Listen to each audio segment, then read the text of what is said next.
Welcome back to Pendant and Ring. This is part 2 of Lives of the Stuart and Tudor Princesses. Original preface to the Stuart Princesses.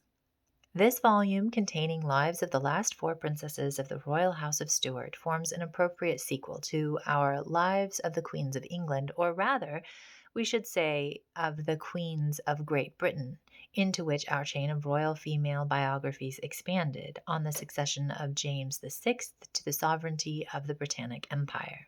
The lives of Elizabeth, Queen of Bohemia, and her daughter Sophia, Electress of Hanover, on whose posterity the regal succession of these realms was settled by the last Parliament of King William III, have already been given in the lives of the Queens of Scotland and princesses connected with the regal succession of Great Britain. We have now the honor of introducing the mother of King William III to the attention of our readers. She was the eldest daughter of King Charles I and his consort, Queen Henrietta Maria. She was the first lady who inherited the title of Princess Royal of Great Britain at her birth, and this she never relinquished. Her early marriage with the hereditary Prince of Orange, the eldest son and successor of Frederick Henry, Stadtholder of Holland and the United States of Netherlands, rendered it impossible to write her life correctly without a visit to The Hague. This I cheerfully undertook in the summer of 1869, and after some days' residence in the Hotel Paulez, I enjoyed the honor of a private presentation to Her Majesty the Queen of the Netherlands, who is without exception the most accomplished lady with whom I ever conversed. Her Majesty showed me the Van Dyck's portraits of the Princess Royale and her consort William II, and took me into her bedchamber to see an exquisite miniature of the princess. But however beautiful as a work of art, it was devoid of character, and I preferred for my frontispiece a delineation from her portrait by Honthurst, which, though decidedly handsome, bears a striking resemblance to her son, William III. I received great kindness from Mr. Campbell, the royal librarian at The Hague, who placed at my disposal several works of unspeakable service to me in my important undertaking. Works not to be obtained in the British Museum, nor, I believe, in any library in England.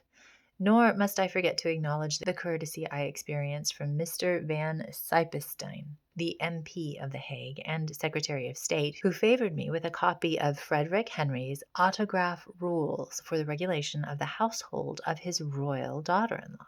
Mr. Sijpenstein, who is engaged in writing the life of the pensionary de Witt from original documents, assured me that statesmen always kept a spy about the Princess Royal to report her sayings and doings. So also did Cromwell, as we find from Thurloe's State Papers, and the only wonder is that nothing really bad has been reported of her by these worthies.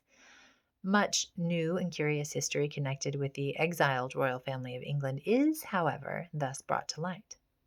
But while dwelling on the treasures elicited by researchers in the archives of the Netherlands, I must not omit to acknowledge the rich stores in the Bolladine Library at Oxford and those in the Noble Library at Lambeth, nor the unwearied kindness of the Archbishop's friendly librarians, S.W. Kershaw, Esquire, F.S.A., to whom I owe very much service and indulgence in the prosecution of the English portion of my task.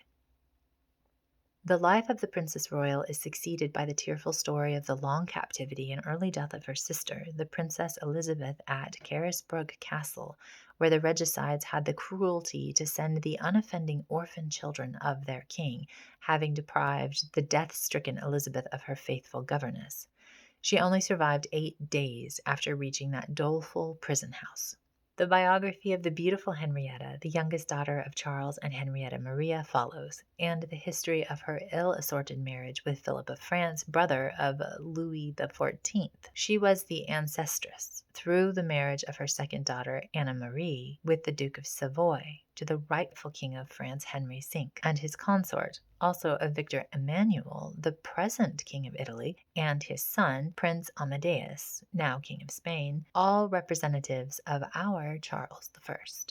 We have ventured to include the youngest daughter of James II among the princesses of the royal house of Stuart, for although the king her father was deposed from the throne of Great Britain, she was no less than the daughters of Charles I. Her life has never before been written and will probably be read with no less interest than that of the Queen, her mother, Mary Beatrice d'Este, the consort of James II. Here ends part 2. Remember to like and subscribe so we can share with more people on YouTube, and we'll see you next week with part 3.